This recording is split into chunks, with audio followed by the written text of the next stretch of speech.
I remember years ago when I was about to get married, a man told me that he and his wife were now living like brother and sister under the same roof. The excitement, the spark, the fire were no longer there. But the next vital question we should ask ourselves is, why is it that couples who were once crazy about each other suddenly start living like roommates? What happened to the passion, that excitement that they once shared?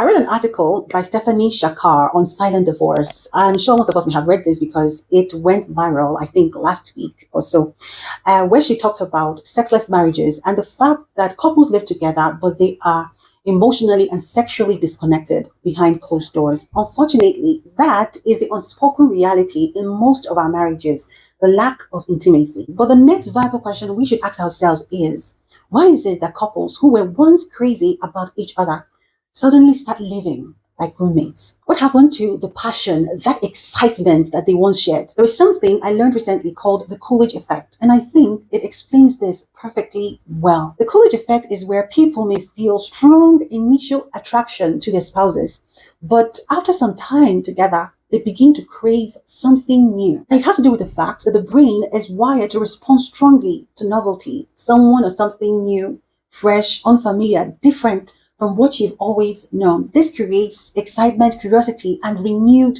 sexual interest. Think about this. New things naturally excite us. For instance, a new car. But over time, we notice that the excitement goes down and we no longer treat the car with the same attention, care, and consistency that we used to when we first bought it. And we see this same kind of thing playing out in many marriages where a husband and wife who used to be very passionate about each other suddenly start feeling less and less excited about themselves. I remember years ago when I was about to get married, a man told me that he and his wife were now living like brother and sister under the same roof.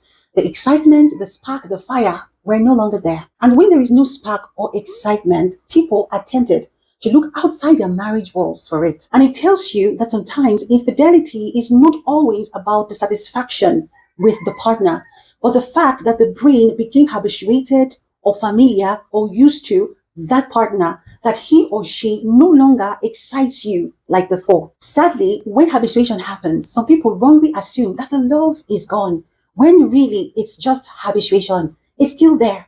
What you need to do is to stir it up. So there are usually two responses to the Coolidge Effect.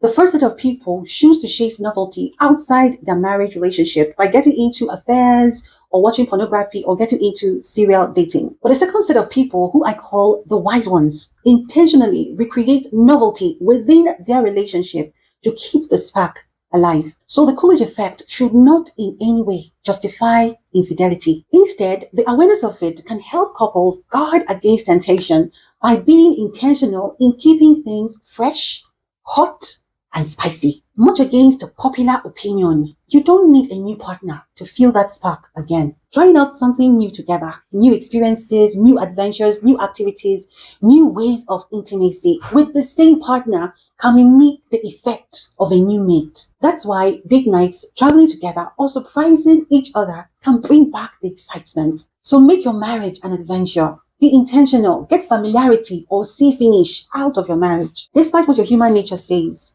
couples who are curious about each other and evolve together can maintain that spark. Don't let your human nature control you.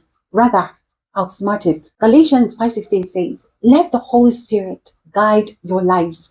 Then you won't be doing what your sinful nature craves. If you find this video helpful, please share it with someone who needs to hear it. God bless you. Bye.